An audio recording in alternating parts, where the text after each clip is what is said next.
Ассалому алейкум дӯстон, хуш омадед ба шабакаи мо. Инак дӯстон, чанд дақиқа пеш турнири ACI 190 дар шаҳри Москва ба анҷом расид, ки дар дуюм муҳорибаи асосии ин турнир ду ҷангвари топи вазни ним вазнин, панҷум рақами рейтинг Фаридун Одилов ва чорум рақами рейтинг Леонардо Силва вохӯрданд ва дар ин муҳориба Фаридун ҳам дар замин ва ҳам дар стойка аз рақиб дида бартарии калон дошт ва бо ҳисоби калон муҳорибаро ба анҷом расонд. Ҳамин тариқ Фаридун Одилов бо қарори ҳамаи доваро ғалаба ба даст оварда мағлубияти худро кам кард. Мо Фаридун Одилов даста ва ҳамаи мухлисони ӯро табрик мегӯем. Ҳозир бошад суханҳои Фаридун Одилов баъди муҳориба дар пресс-конференсия. Бе пул ҳиҷома дар шаҳри Москва ширкати шифофармо ба шумо пешниҳод мекунанд. Ҳамчунин доруҳои гиёҳӣ барои қадро баланд кардан, барои мӯи сар вариш баровардан, барои фарбе ё хароб шудан, барои меъда, гурда, писариазм ва витилигоро низ пешниҳод менамоянд. Боварӣ надоред, худи ҳозир ба номерҳои дар рӯи экран буда занг занед. Шифофармо дар хизмати шумо.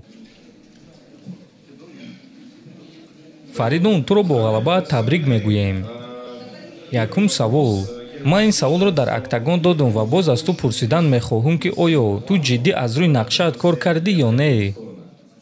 Бале, ман ҷиддӣ аз рӯи нақша кор кардам. Ҳамаи корҳое ки мо дар тамрин омода кардем, кӯшиш кардем, ки ҳамон корҳоро ба анҷом расонам. ин чиз аён буд. Гӯй ки оё шумо медонистед ё ин ки умед доштед, ки Леонардо Силва хаста мешавад дар мобайни муҳориба ё ин ки дар охири муҳориба ӯ хаста мешавад ва баъд ту чӣ коре ки хоҳӣ ҳамонро мекунӣ? Бале, дар аввал мо бояд ки бо ӯ каме гӯштин мегирифтем.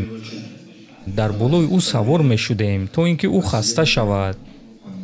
Чунки ӯ мушакҳои калон дорад ва ба онҳо кислород дар кор аст. Ва бале, нақша ҳамин гуна буд.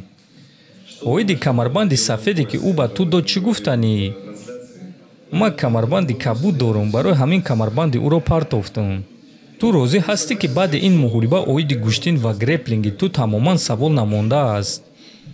Бале, ман ӯро санҷидан мехостам, ки оё воқеиятан ӯ камарбанди сиёҳ оид ба ҷуҷитсу дорад ё не, ва маълум шуд, ки ӯ боварӣ надорад.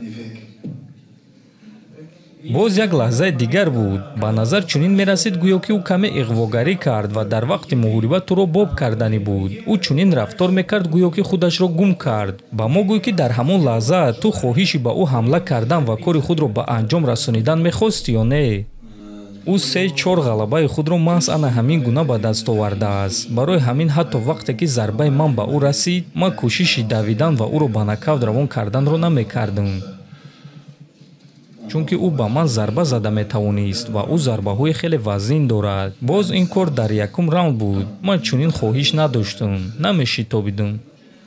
Гӯй ки ту чӣ қадар инкишоф дар қувваи ҷисмонӣ ва тобоварият ҳис мекунӣ, чунки дар муҳориба зидди Атлант чӣ гуна буд ва ҳозир 15 дақиқа кори хеле калон, ки дар натиҷа ба гӯштин гузашт. Гӯй ки акнун ту дар ин корҳо чӣ қадар хуб шудаӣ.